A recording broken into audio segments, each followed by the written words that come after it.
Before you come to prison, you don't know what you made. And I came in here and I met, oh God, my life has been enriched by the people I've met here.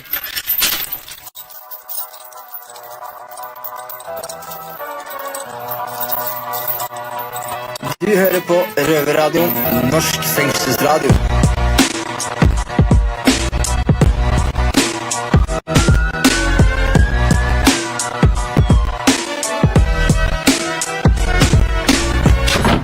Velkommen til en spesiell utgave av Røverradioen, norsk fengselsradio. Jeg heter Lukaku, og i dag har vi noe så uvanlig som en politisk fange på besøk hos oss. Pizarro, hva skjer i dagens sending? Yes, bror. I dag i Oslo fengsel så sitter det en kar. Mange av oss innsatte, vi kaller ham for generalen. Han er øverste kommanderende for en organisasjon som heter Ambassador Governing Council. Dette er en av flere separatistgrupper i Kamerun som ønsker selvstendighet for en del av landet som de kaller Ambazonia. Ok. Kamerun, jeg er jo fra Afrika, så jeg kjenner igjen Kamerun og hvor det ligger. Kamerun styres av verdens eldste president, 92 år gamle Paul Biya. Mange mener at han i praksis styrer som en diktator, og han har vært landets mektigste siden begynnelsen av 80-tallet. Og jeg tror at han har vært statsminister siden 1975. Det er lenge siden, altså, bro. Så han har hatt toppstilling, han har vært patron der i alle år. Afrika, vet du. 50 pluss, Greit. Gjesten vår har vært i eksil fra Kamerun siden midten av 90-tallet. Etter først å ha bodd i en periode i Tyskland, så bestemte han seg for å komme til Norge, og har vært her de siste 7 årene. Og da tenker jeg at vi tar det intervjuet på engelsk, for det er nok litt lettere for vår gjest. Men hvorfor er han egentlig fengslet? Jo, bror, han ble fengslet i september i fjor, sikta for brudd på straffeloven, paragraf 108, det vil si oppfordring til forbrytelse mot menneskeheten. Ja, det er jo en tiltale av en helt annen art, da. Det er helt riktig. Så nå skal vi ønske vår gjest velkommen, og så skal vi få vite litt mer om hvem han er, hvorfor han sitter i Oslo fengsel.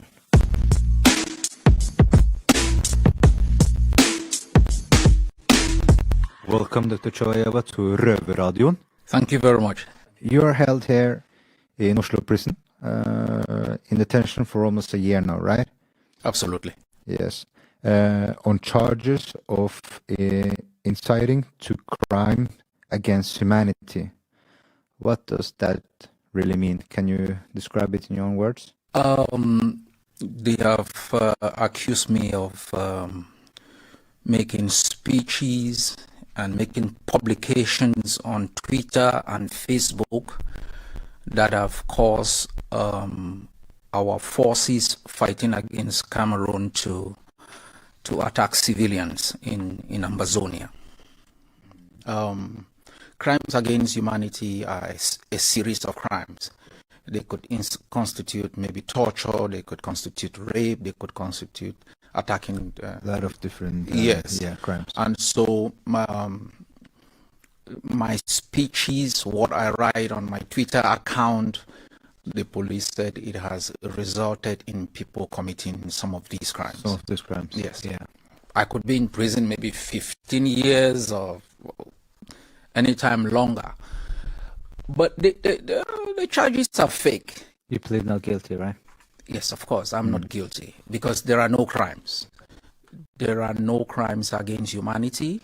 There is no incitement to commit crimes against humanity. We have conducted ourselves respecting the Geneva Conventions and international humanitarian law. My arrest is a political conspiracy. What kind of responsibility do you have for violations committed by your organization? As a leader, I take full responsibility, and I have said that. I take full responsibility. That is why when Cameroon declared war on us, the first thing we did was to produce a code of conduct. Can you explain a little bit? A code of conduct is like how our soldiers should conduct themselves, okay. Respecting human rights, make sure no one is subjected to torture. We are very clear that rape is a crime which we will not tolerate. we are very clear about the protection of our civilians. But this is war. And as I said to the police, and I say it publicly, under my leadership for 8 years, you've not had more than 30 civilians who have been killed. You don't have that. And so I take full responsibility for what I say. And I think the police has misunderstood because they have not taken my speeches into context. I make my speeches to strengthen the faith of our people, not to give up. Exactly. You want to train your people. To strengthen our people. So when you listen to my speech today, you might like, oh, that's really strong. But if you will listen to my speech during World War II, you will say, wow, this is inspiring. Yeah. So for a Norwegian listening to my speech today in peacetime, they may feel like, well, it's really strong.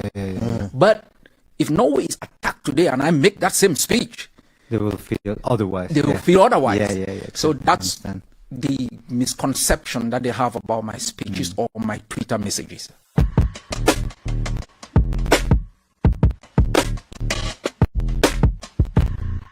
Some say that conflict revolves around language, French versus English.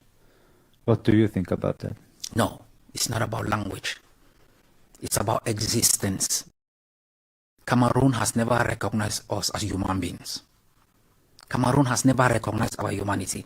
The question in Ambazonia and Cameroon has nothing to do with language. It has something to do with another country invading our country in 1961. We were the first democracy in Africa. We were the first country in Africa that organized a free and fair elections. Ambazonia, between 1954 and 1960, we got in 3 prime ministers. Cameroon came in, invaded our country, dismantled our parliament, dismantled our government, and then dismantle our economic system, trying to make us slaves in our country, in our own home, and still does not give us respect, bullies us, call us les ennemis dans la maison, enemies of the house, call us 2 cubes of sugar that they can dissolve. Okay, if we look at some of the things you said, it seems you really intend to kill, or what is your story? No. They are standard international practice. Those who collaborate with the enemies are considered enemies of freedom. It happened here in Norway in the 40s. Those who collaborated with the Nazis were seen as enemies of Norway. Yeah. Even women who slept with German soldiers were described as Tisketos.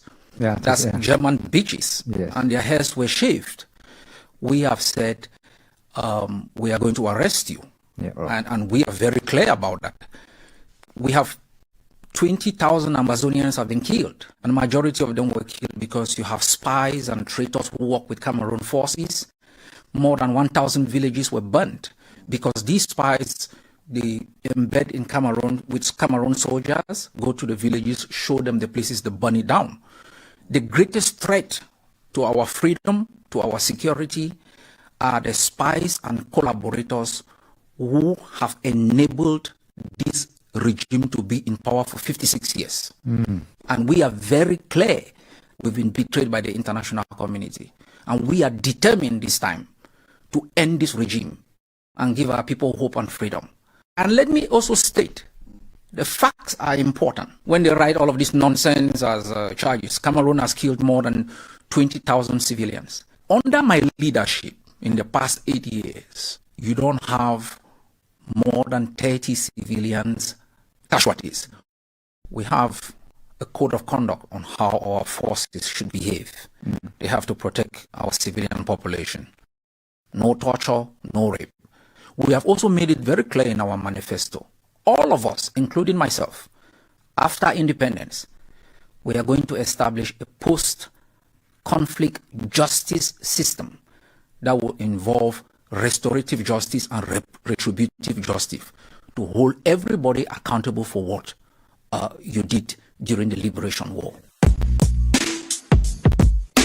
Du hører på Røverradioen.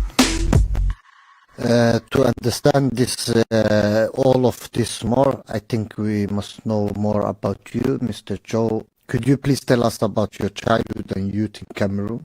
I'm the last child in our family, and my father was in the British Army during the Second World War.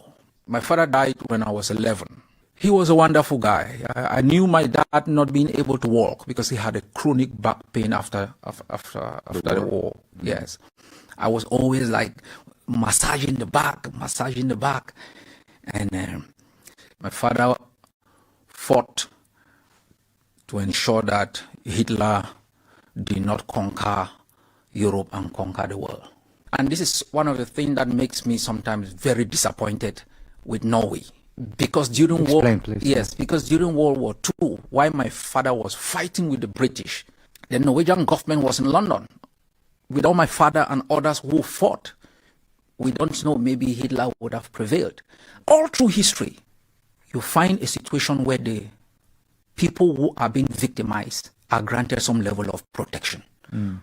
You found South Africa took Israel to the International Court of Justice. Yeah.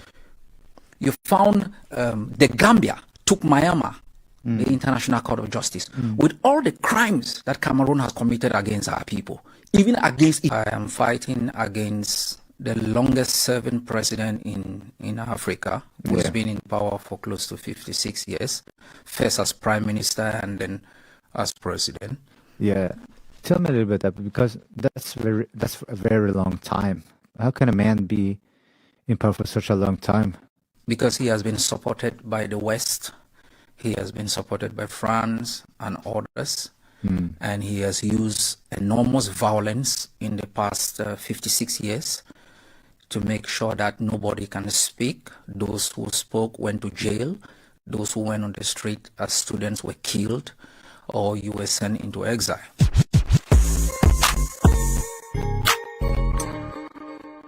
But how did you come to leave Amazonia? After I was dismissed from the university, we created the Southern Cameroon's Youth League to fight for our independence.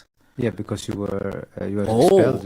I was not only expelled, I was one of the most wanted person for over 1 year.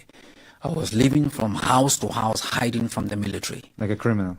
Of course, because the Cameroon government had killed more than 60 of our members. It had arrested more than 300. So we spent 30 days on a ship. 30 days? Yes. In a ship? On a ship. That you weren't supposed to be? Yes. So where did you hide? Oh, God. The ship was carrying timber. Thousands. And we were inside. That is why sometimes when I listen to like the waves, I still have trauma. Because we were inside the ship, the only sound you were hearing was the wave banging the ship. Total darkness. We didn't have food anymore. So we knew that if we get out, we may be thrown into the sea. So we made a decision. One person should stay in, 2 persons go out.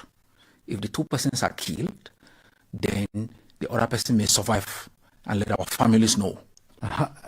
Just making that decision, just in that moment, how was it? Yes, making that decision. Thank God I was in the ship with my best friend, who is my defense chief now. He's in Minnesota. The other guy is a Cameroonian, who is the one who organized the ship stuff. He said he will stay in and better die of hunger than be thrown into the sea. And I and my best friend Benedict, we said, okay, let's go out and face the music. And we went out, and the captain, the superintendent came, and they were yelling and yelling. And I explained to them we were running away from dictatorship. And they took us and gave us a place where they packed some stuff to sleep there. We were sitting there at night. We just said, well, maybe they come and open the door and drop us into the sea. They knocked the door at about 1 o'clock. I looked at Benedict, he looked at me. Look, we have been prepared all our lives. Dead or alive, we wanted to be free. He looked at me, I looked at him. And we said, the hour of reckoning has come. They opened the door and they were smiling. Come. And we were like, what the hell is going on? They had, that our friend who was inside, he had come out to try to see if he could find food. That's how they arrested him. So they brought him with us and we were like, come on, you're crazy. How could you what if all of us are killed? Yeah. But luckily, after a few days, the ship anchored. They told us that the ship was going to Germany and Mexico. So we could make a choice. We were just too tired. We said, okay, drop us in Germany. That's how we ended up in Germany. Shit. Ja. Hei, Lukaku, for en historie. Wow. Tenk deg hvordan det er å bare De tror faktisk de skal dø nå. Noen banker på døra. Jeg tenker ok, greit. De skal dø. De skal dø.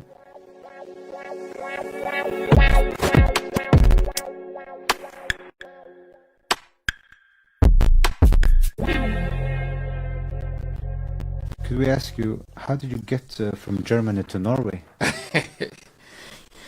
And this is one of okay, this is one of the fantasies. We have always looked at, when we do a struggle like this, Yeah. we look at every different countries, their model, whether in education, their governance, management of their economic resources, and we've always looked at the Norwegian model.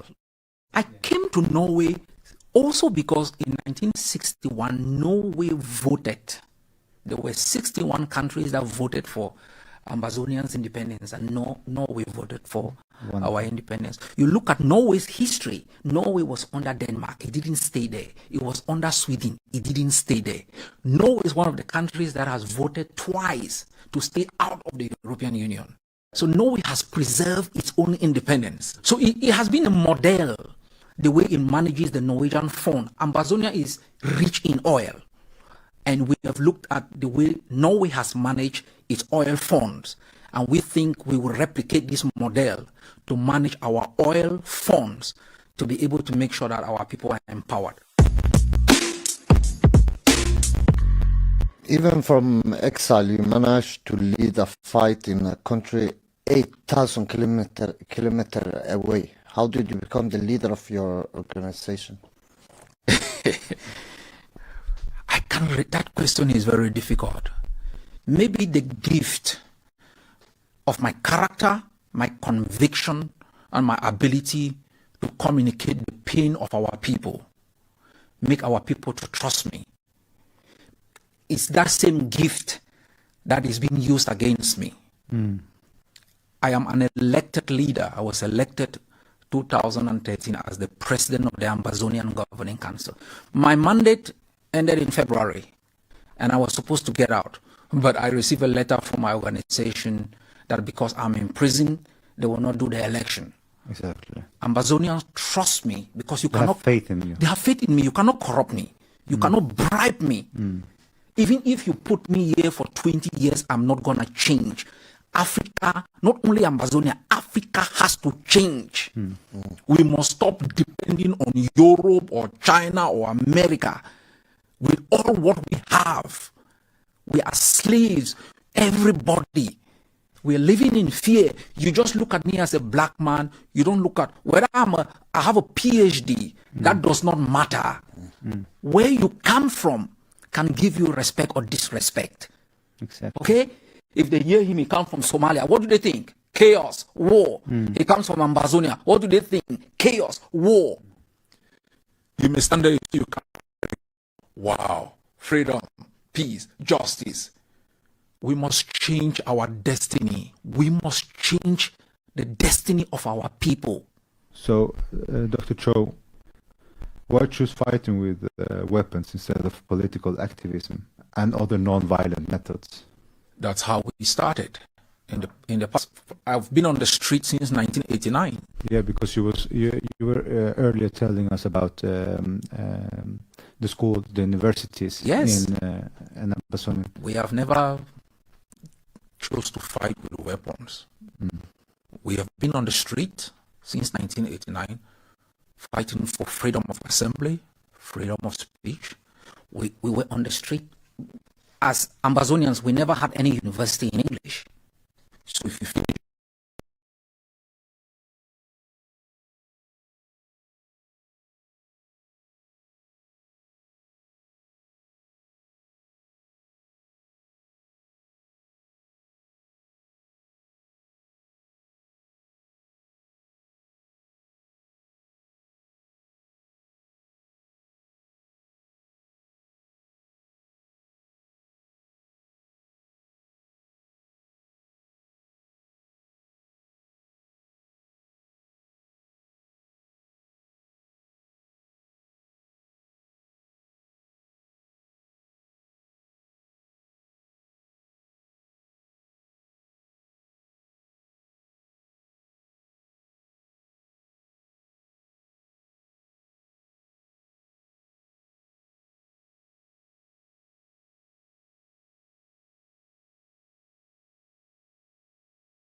Amazonia. You know, Amazonia has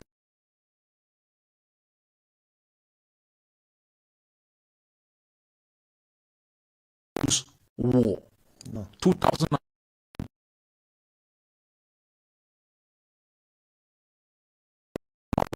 You cannot send people who speak French into our schools. You cannot send judges who speak the French into our courts. The teachers were arrested. The head of the teachers union has been in prison for 7 years. The lawyers are in jail. Professors are in jail. This is a European Union report. This is it, of April. What does it say? The persecution of journalists in Cameroon. These are Amazonians who are in jail for 7 years. This one, BBC Mancho, he took a coffin and went on the street. Give me freedom or give me death. He's been in prison for 8 years. 8 years. 8 years. Now, It's unbelievable. after that, the government brought helicopters, guns, and we decided that we will have to defend ourselves. In the face of this level of brutality with a fascist government that does not understand dialogue, negotiation, compromise, or coexistence, we'll have to defend our people. That is how we invoked the right under the United Nations Charter, the right under the African Charter of Human and People's Rights in its Article 20, paragraph 1 to 4, the right to defend ourselves for our existence and self-preservation. Du hører på Røverradio. How do you regard the pain you and your comrades cause civilians caught in crossfire? We don't cause pain to our civilians. Even before this phase of our struggle, our people have been living in pain and misery under Cameroon's occupation. The pain and misery in Amazonia is caused by Cameroon's occupation, its brutality, torture, and the massive killing of our people. We are defenders, we are victims of the system of occupation. And as I said to you people, it doesn't mean that there are our soldiers don't do certain things that are unacceptable, but they are very small. After independence, we will hold everybody accountable. There will be accountability. Listen, there are so many things that are very painful, but you find a way to suppress the emotions, the pain, because so many people are buried. I have buried more than 500 soldiers, so many civilians. And we have 3,000 Amazonians in prison in Cameroon who have been there for 8-9 years. And so when I look at myself being here for 9 months, I cannot complain. When I compare what our people have gone through, I cannot complain, honestly. So when I think that Norway will betray me, the same Norway that was in negotiations in Canada when Cameroon asked to negotiate, the same Norway that invited our defense forces here in Oslo for a meeting with the UN and Cameroon forces, and then turn around a few months later, you come and pick me up from my house and you're showing me internet messages. When a criminal, a fascist who came to power when Anna Solberg was 7 years, Jens Stoltenberg was 9 years, Storo was 8 years, he's been in power for 56 years. 56. You don't have the courage to take him up to the International Criminal Court And do something about and it. do something. You come and arrest the one man standing against him. When somebody threatens Europe, that person is a fascist. Everybody must stand against that person. When somebody threatens us down there in Africa, it's their friend. They embrace him. This is the hypocrisy that is threatening the world.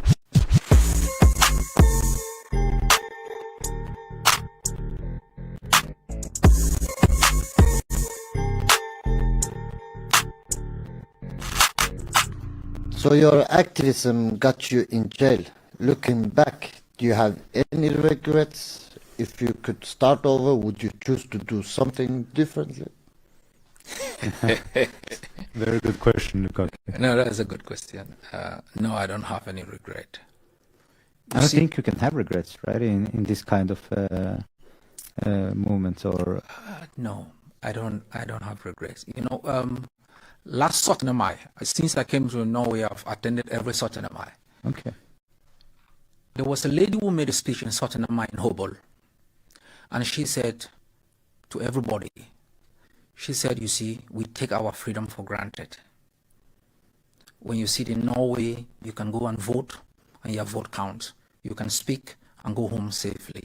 There is democracy, and we take it for granted that across the world, many people don't have this opportunity. Living here in Norway, being out here, and looking at what I left behind, the only regret I may have is that I did not fight harder. So you would say that you only regret... The only regret is that I have not fought hard enough. Yeah, I understand. Very good answer. Yeah. Very good. You know, before you come to prison, you don't know what you made. Yeah. And I came in here and I met, oh God, my life has been enriched by the people I've met here. Yes, we've played football, we've laughed, Yeah. you've just seen wonderful people with whom, you know, you can go through this pain and still have a smile. And so Yes. I'm so happy also to have met you guys, Thank you a my lot, football mates. Thank you a lot. Thank you, General. Thank And you very to much. you also for giving me the chance. Med det avrunder vi Røverradioen for i dag. Her fra Oslo fengsel. Mitt navn er Pizarro. Lukaku, Peace out. peace out.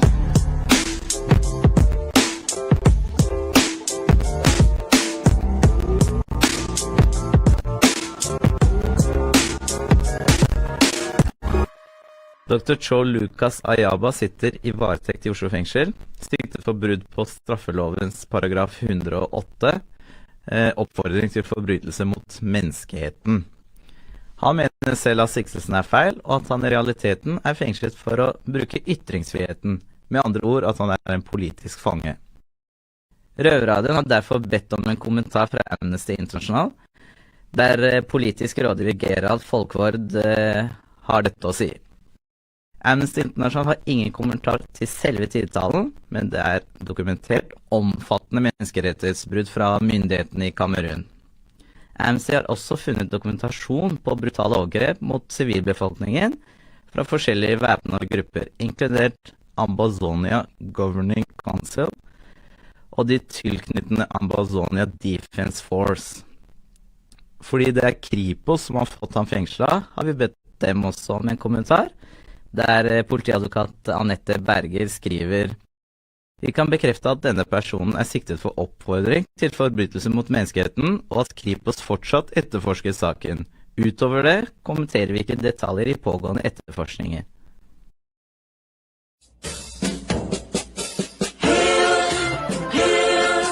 Hail this land of glory, we the Amazonians pledge our loyalty.